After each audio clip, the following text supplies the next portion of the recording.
ఓం శ్రీ అరుణాచలేశ్వరాయ నమః. గ్రంథం పేరు కపాలమోక్షం. ఒక ఆత్మయోగి ఆత్మకథ.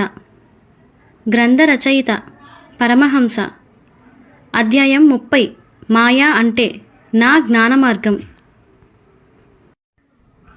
మా ఇద్దరికీ కూడా కర్మ భక్తి మార్గాలు కూడా మా సాధనా మార్గాలు కాదని తెలుసుకోవడంతో మూడవదైన జ్ఞాన మార్గం వైపు ప్రయాణించాము. దీనికోసం ఆధ్యాత్మిక గ్రంథాలు చదవటం ఆరంభించాము. యోగుల చరిత్రలు చూస్తే సాధనలో ధన, స్త్రీ, పరస్త్రీ, పరపురుష వ్యామోహాలు దాటాలని చెప్పడం జరిగింది. రామాయణం చూస్తే బ్రహ్మజ్ఞాని అయిన రావణ బ్రహ్మ పరస్త్రీ అనగా సీతాదేవి వ్యామోహం వలన నశించినాడని తెలిసింది. ఇక మహాభారతానికి వస్తే సప్త వ్యసనాల వలన ధర్మరాజు కాస్త ద్యూత వ్యసనం వలన, అలాగే దుర్యోధనుడు అహంకారం వలన యుద్ధాలు వచ్చి వంశాలే నాశనం చేసుకున్నారని తెలిసింది. ఇలా ప్రతి దానిలోనూ ప్రతి చోట మాయా అనే పదం బాగా వినపడటం మా ఇద్దరికీ ఆశ్చర్యం కలిగించింది. అసలు మాయా అంటే ఏంటి అనే ధర్మ సందేహం కలిగింది. కొంతమంది మాయా అంటే ఉన్నది లేనట్లు లేనిది ఉన్నట్లుగానే చూపించేది అని, మరికొంతమంది అయితే ఒక భ్రమ భ్రాంతి అని, మరికొంతమంది అయితే నిరంతరం రూపాంతరం చెందుతూ ఉండేది అని, ఇలా పలు రకాలుగా పలు అభిప్రాయాలు చెప్పడం జరిగింది. కాకపోతే అది మాకు అర్థమయ్యేది కాదు. అర్థం కానట్లుగా ఉండేది. దాంతో ఇది తెలియాలంటే జ్ఞాన మార్గంలోనికి వెళ్తే తప్ప మాయా అంటే ఏంటో తెలియదని మేమిద్దరం జ్ఞాన మార్గం ఎంచుకోవడం జరిగింది. నా సామిరంగా అక్కడి నుండే ఆట మొదలైంది.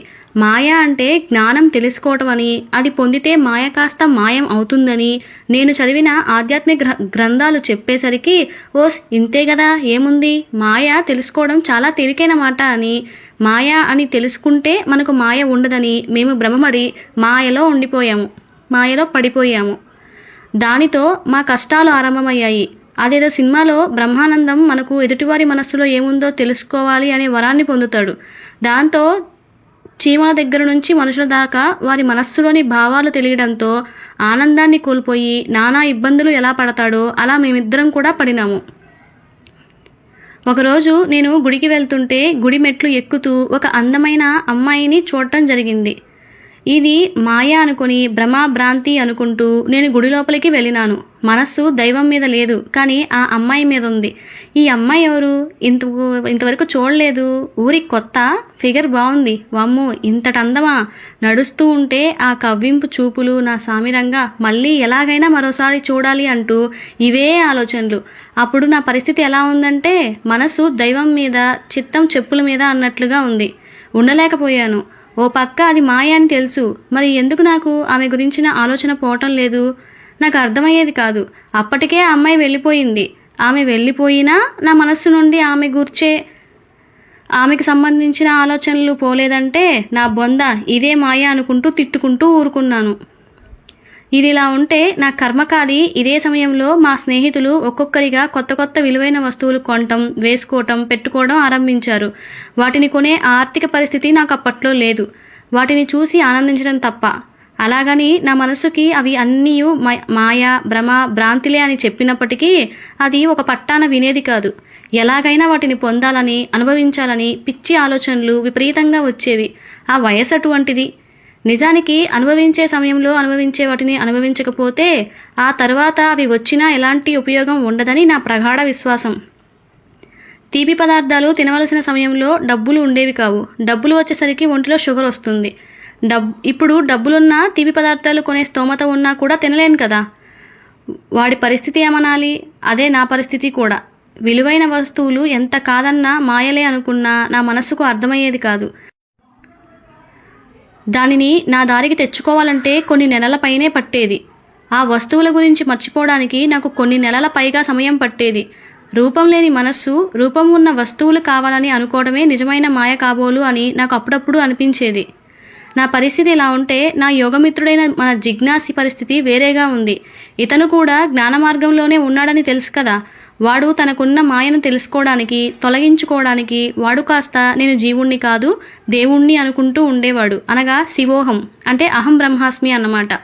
నేనే దేవుణ్ణి, నేనే శివుణ్ణి అని నిరంతరం అనుకుంటూ ఉంటే మాయ వాడిని ఏమీ చెయ్యదని వాడి ప్రగాఢ విశ్వాసం. ఓ రోజు మనవాడు ఇంటికి రాత్రిపూట వెళ్తున్నాడు. దారిలో ఒక పిచ్చి కుక్క ఎదురైంది. దానికున్న పిచ్చి వల్లనే అది వీడి వెంటపడింది. వెంటనే వీడికున్న కుక్క భయం వలన దానికి అందకుండా పరిగెత్తుతూ, ఒసేయ్, నేను దేవుణ్ణి, నేను శివుణ్ణి, నేను కాలభైరవుణ్ణి, నన్ను నువ్వు కరవకూడదు, నువ్వు ఒక మాయ అని నాకు తెలుసు, నువ్వు లేవు, నువ్వు ఉన్నావని నాకు భ్రమాభ్రాంతి కలిగిస్తున్నావు, నాకు నీ మాయ తెలిసిపోయింది అనుకుంటూ పరిగెత్తుతూ ఉన్నాడు. వాడి ఉద్దేశం ఏంటంటే వాడికి ఇది మాయ అని తెలుసుకుంటే అది వీడిని కలవదని వెంటపడదని వీడి నమ్మకం అన్నమాట. నా బొంద, వీడు దేవుడని వీడికి తెలుసు, పాపం ఆ కుక్కకి ఏం తెలుసు, బాగా ఖర్చు పెట్టింది. కొన్ని రోజులు మంచం ఎక్కినాడు. తర్వాత నా దగ్గరికి వచ్చి, స్వామి, కుక్క నాకు మాయ అని తెలిసినా కూడా అది నన్ను ఎందుకు కరిచిందని అడిగాడు. దానికి నేను వెంటనే అతనితో మిత్రమా, నువ్వు దానికి మాయ అని తెలియదు కదా, నువ్వు నిజమని అనుకొని అది నిన్ను కరిచిందని అన్నాను. అవును కదా, ఇద్దరూ మాయలే కదా, ఇద్దరికీ మాయా జ్ఞానం తెలిసుండాలి. ఒకరికి మాయ అని తెలిసి మరొకరికి అది మాయ కాదని తెలియకపోయినా అది ప్రమాదమని మేమిద్దరం గ్రహించాము. ఇక దానితో మాయ అనుకోవడం వలన ఎలాంటి ఉపయోగం ఉండదని, మాయ అని మనకు కాదు మన మనస్సుకి అనుభూతి కలగాలని, అప్పుడే మనకున్న మాయం అవుతుందని తప్ప అనుకోవడం వలన ఇది జరగదని గ్రహించడానికి మా ఇద్దరికి చాలా నెలలు పట్టింది. ఎప్పుడైతే ఇలాంటి అనుభూతి పొందుతారో అప్పుడు ఎదుటివారికి వీళ్ళు కూడా మాయాస్వరూపమే అనే జ్ఞానం కలుగుతుందని మేము గ్రహించాము.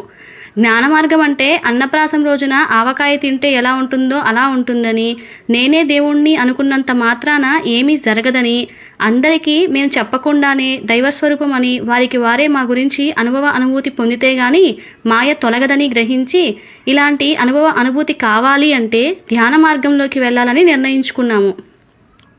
ధ్యానం చేస్తే గాని మాకు అనుభూతులు కలిగి మనస్సుకున్న మాయం అవ్వదని మేము గ్రహించినాము. ఇకపై ఏం జరిగిందో చూడాలి అంటే ఏం చేయాలో మీకు తెలుసు కదా. శుభం భూయాత్. గమనిక: జ్ఞాన మార్గంలో ఉన్నవారికి ఏది మాయ, ఏది అజ్ఞానం, ఏది పాపం, ఏది పుణ్యం, ఏది కర్మబంధం, ఏది కర్మ విముక్తి అనేది తప్పకుండా తెలుస్తుంది. మనసుకి ఈ జ్ఞాన అనుభూతి లేనంత వరకు మనం ఎంత తెలుసుకున్నా కూడా ఎలాంటి ఉపయోగం ఉండదని మేము తెలుసుకున్నాము.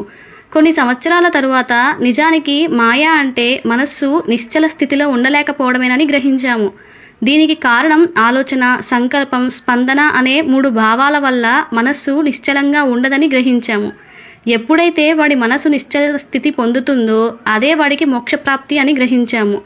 ఇంతవరకు విశ్వంలో ఏ జీవికి కూడా ఇలాంటి పరిస్థితి లేదని గ్రహించాము. రాయి పైకి కనిపించడానికి నిశ్చల స్థితిలో ఉన్నా కూడా దానికి లోపల అంటే లోపల స్పందనకి స్పందిస్తూనే ఉంటుందని, పరమేశ్వరుడు ఎల్లప్పుడూ ధ్యాన సమాధి స్థితిలో ఉన్నప్పటికీ పైకి స్పందించకపోయినా ఆయన లోపల స్పందిస్తూనే ఉంటాడని తమిళనాడు రాష్ట్రంలోని సుచీంద్ర క్షేత్రంలోని స్థానేశ్వర స్వామి ఆలయం ద్వారా తెలుసుకోవడం జరిగింది. ఈ విశ్వంలో బలహీనత లేని బలవంతుడు ఇంతవరకు పుట్టలేదని గ్రహించినాము. ఇదియే సంపూర్ణ బ్రహ్మజ్ఞాన సాధన పరిసమాప్తి స్థితి అని గ్రహించినాము. నిజానికి జీవన్ముక్తికి అతి తేలికైన మార్గం, అలాగే అతి కష్టమైన మార్గం కూడా జ్ఞాన మార్గం అని కొన్ని సంవత్సరాల తరువాత నేను గ్రహించాను. అనగా కనిపించేది అసత్యమని, కనిపించనిది సత్యమని ఆత్మవిచారణతో తెలుసుకోవడమే అసలైన జ్ఞాన మార్గం అవుతుందని గ్రహించాను. అనగా మనం నిద్రపోతున్నా కూడా మన పంచేంద్రియాలు నడిపించే శక్తి మనలో అంతర్యామిగా ఆత్మగా ఉన్నదని, అదే సర్వాంతర్యామిగా ఈ విశ్వశక్తితో విశ్వాత్మగా ఈ విశ్వంని ముందుకు నడిపిస్తుందని, ఎవరైతే అనుభవపూర్వక అనుభూతి పొందుతారో వారికి ఈ సాధనా మార్గ పరిసమాప్తి స్థితి అని గ్రహించాను. ఈ దివ్య జ్ఞాన అనుభవానికి రాగానే మనలోని అన్ని రకాల కర్మలు, కర్మ వాసనలు, సంస్కారాలు కర్మశేషం లేకుండా నాశనం అవుతాయని గ్రహించాను. దానితో పునర్జన్మకి కారకమైన కర్మశేషం అనేది లేకుండా భస్మం అవటం వలన మనం జీవన్ముక్తి పొందుతామని గ్రహించాను.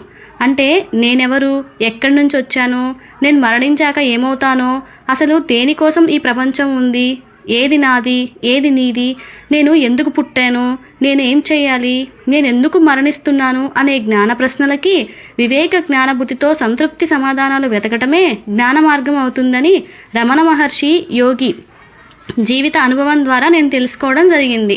అలాగే కర్మ, భక్తి మార్గాలు బాహ్యశుద్ధికి ఉపయోగపడితే అంతరశుద్ధికి ఈ జ్ఞాన మార్గం ఉపయోగపడుతుందని గ్రహించాను. అనగా నేను అనేది శరీరం కాదని, ఈ శరీరాన్ని అంటుపెట్టుకుని అంతర్యామిగా ఉన్న ఆత్మ అనేది అసలైన నేను అని ఎవరైతే అనుభూతి పొందుతారో వారికి ఆత్మసాక్షాత్కారం కలిగి అన్ని రకాల కర్మలు భస్మమై ఆత్మానంద స్థితి పొంది మరో జన్మ లేకుండా ప్రశాంత స్థితిని పొంది జీవన్ముక్తి పొందుతారని గ్రహించాను.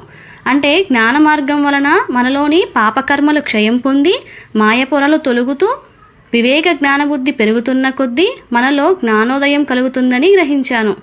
అనగా స్వార్థం, లోభం, మోహం, వ్యామోహం, భయం, ఆశ, ఆవేశం, కోపం, అసూయ, కామం ఇలాంటి చెడు భావాలతో మన జ్ఞానం కప్పబడి ఉంటుంది.